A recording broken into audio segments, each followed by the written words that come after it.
When you look at the NBA Rookie of the Year odds, Bronny is 250 to 1 to win the award. Jeremy, what's like the worst bet in sport these days? Is it Tiger Woods in a major that people fall for? Is it betting anything Colorado football related to win the national championship, or Bronny James to win Rookie of the Year? Like, what is going to be the new fool's gold here as we like head deep into 2024 and 2025 that people fall? What's the trap that they're going to fall for, you think? That's like asking me, would I rather be poked in the eye, kicked in the groin, or spit on? Like they all suck. I mean, the Bronny James that there's no way that's happening. None. And then when you talk about, like, I loved fading Colorado. I was so mad in the beginning of the year when they got the upset and everybody was like, I told you there. And I'm like, man, this team's not good. They're just not very good. And then you get to hear Dion chirp left and right. They're not good. And I think it's going to be a couple of years before they get there, even some of the recruiting classes. And, like, there's so many pitfalls that people fall into when they jump on it. You could probably throw Caitlin Clark props in there too, because everybody bets on her team every single day, no matter who they're playing or what the point spread is. And I don't get it. But, okay, I mean, I'll gladly go the other side and take some money. And we hit last night with Seattle. Sure did. That was a good pick. For the Rookie of the Year odds in the NBA, Alex Sarr for the Wizards is your favorite at plus 425. The number one overall pick, Richie, is plus 625. Steph Castle to the Spurs is plus 700. The Lakers, with their first pick, got Dalton Connect. A lot of people felt like that was the steal of the draft. He's plus 900. Zach Edey's plus 900. With Memphis, Reed Shepherd in Houston is 11 to 1. If people are watching us right now on Twitch and YouTube, they can see the Rookie of the Year odds right there on their screen. Jeremy, is there anybody that stood out to you when you look at the market? Because last year, obviously, it was Wemby was the clear-cut favorite. And I thought there were some decent options. Like, I thought Chet Holmgren was intriguing. And, Brandon Miller had a really good year. But at the end of the day, like, Wemby was the guy. When you look at this year's class, like, obviously the lowest favorite is plus 425. It's much more wide open. Anybody that kind of sticks out to you? I like Reed Shepherd. Again, it's going to be hard until we get to see these guys and what they're going to do. I don't know anything about these Frenchmen. I could look up and read to you what it's saying. We don't know how they're going to translate. We've had foreign-born players come over here and just look awful.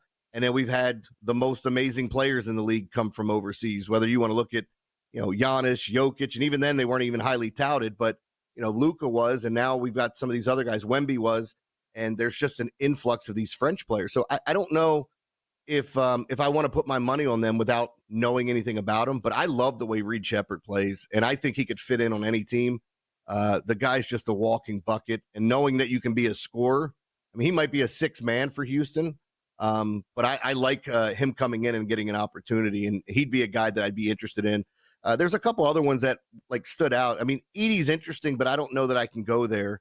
And then you mentioned Dalton Connect. I think that was a steal. He went to a team where he's going to get a chance to play. So I like him as well. The Reed Shepherd play, I absolutely love. I mean, as soon as he plays an NBA game, he's already going to be one of the better shooters in the NBA. He was that good at Kentucky. He shot like 50% from three for them. So he's a knockdown shooter in the NBA game where it's much more spread out. And obviously the era that we live in with teams shooting so many threes. Udoka's a great offensive coach.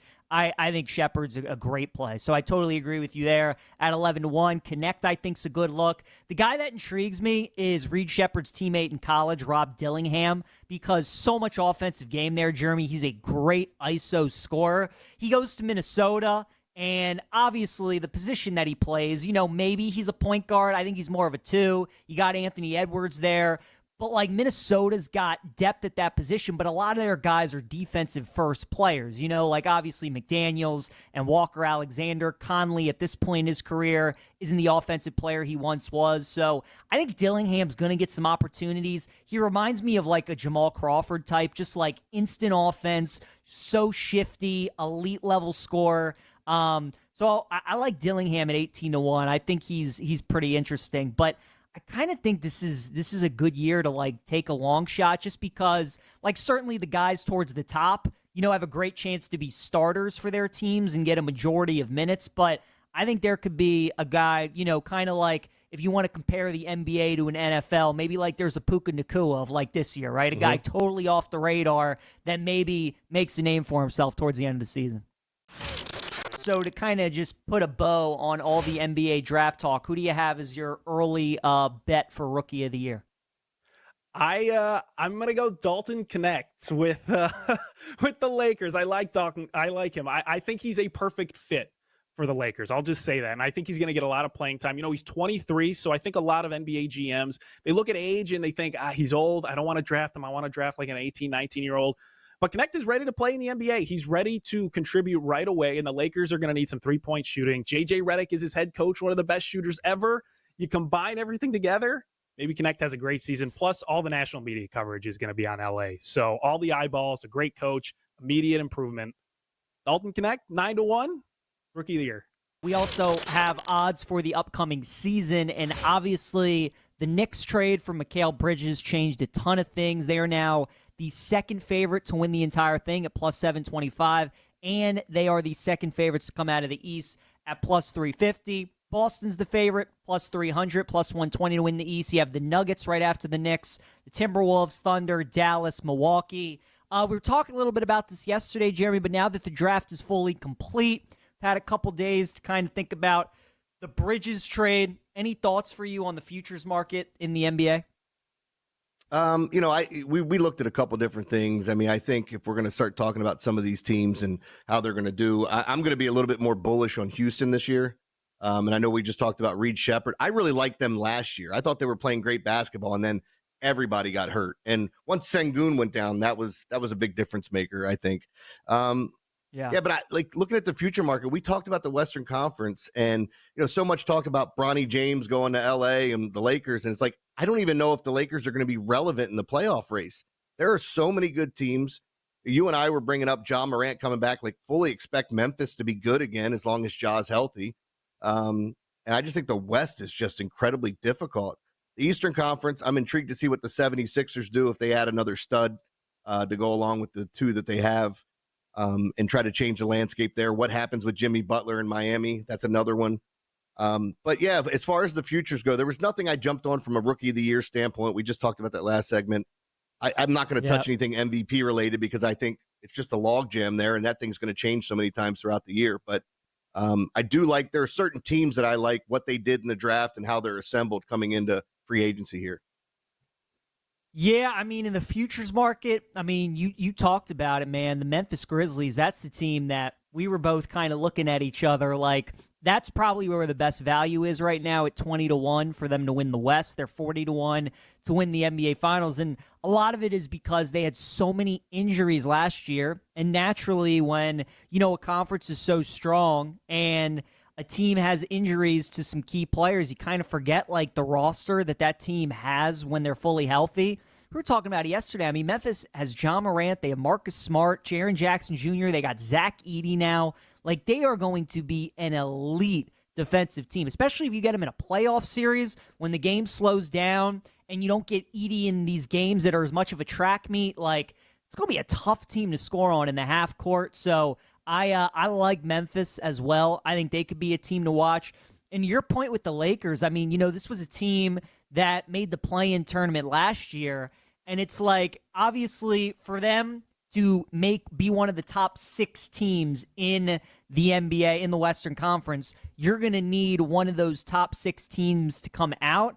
And, we'll see what happens with the Clippers. We'll see if they move on from Paul George. Maybe that's one of those teams. But we expect Memphis to be a lot better. I don't think the Spurs are going to be quite a playoff team yet, but certainly with Wemby, they're going to be good. You just mentioned the Rockets. I think they could be improved. So, the Western Conference, I agree. I think it's going to be really, really good. And there are these pack of teams right now, Jeremy, the Lakers, the Clippers, the Warriors, and the Suns. Lakers are 15-1 to win the West.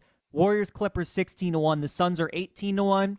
I don't want anything to do with any of those teams. To me, it's the teams at the top: Denver, Minnesota, OKC, and then Memphis and potentially Houston. I'm in agreement with you. I think that's where it gets interesting. And then in the East for me right now, it's Boston, it's New York, and then Philadelphia. Wait and see if they go after bringing a third piece to help Maxey and Embiid. Are you a believer at all in Indiana? I do like Indiana. I think the way that they play is so different than a lot of teams in the NBA that it could give teams fits. And they're really deep, right? So, like, I mean, Indiana, I think one of their best attributes for them was they were just kind of survival of the fittest throughout the season. And obviously, Mathurin was hurt, and then Halliburton got hurt in the Eastern Conference Finals. But it felt like their bench, Jeremy, was like as good as any bench, maybe outside of Boston, of like the teams that were in the playoffs, and that was a huge benefit for them. So I kind of do like Indiana a little bit. I'm surprised that their price is what it is. But again, they were benefactors of the fact that a bunch of the teams towards the top of the East were so banged up, right? Like if the Knicks were fully healthy, that's probably a different series. If Milwaukee was healthy with Giannis, they might not get past them. If Embiid was healthy for most of the year, they don't play the Knicks in the 2-7 game in the first round. So there were a lot of things that went their way.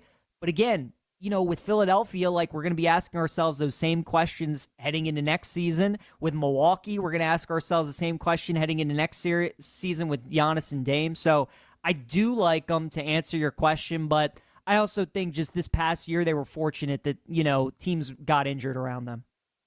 Yeah, I was going to say something about the Pacers in the first half of the season or before the first injury that Halliburton had, because they were playing on a totally different level.